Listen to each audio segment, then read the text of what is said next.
हम पातर दिन भर हमें खियावले रे देखेला फिल्म बजावेला झिलिम दात भर इल्म सिखावले रे दात भर इल्म सिखावले कोई नया बड़ रही हम पातर दिन भर हमें खियावले रे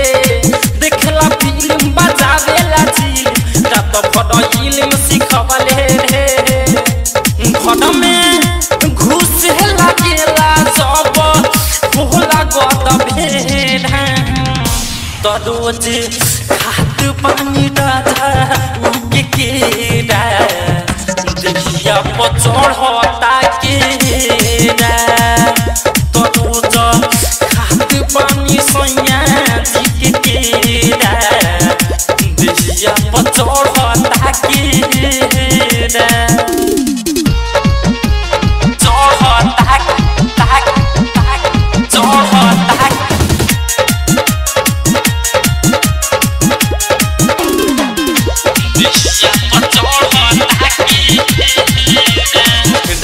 की सगिरी आवेला भीड़ी तो फ्री में घिरी कटवले रे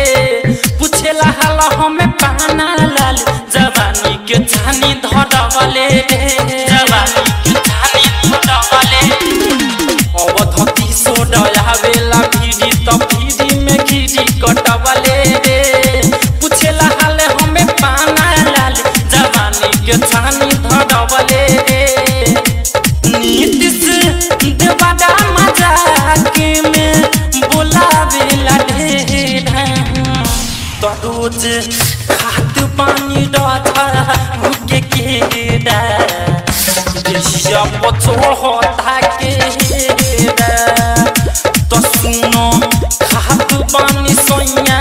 जी के केरा देखिया पचड़ता केरा। चैलेंज रिकॉर्डिंग स्टूडियो मोटर चौक छोड़ा दानो।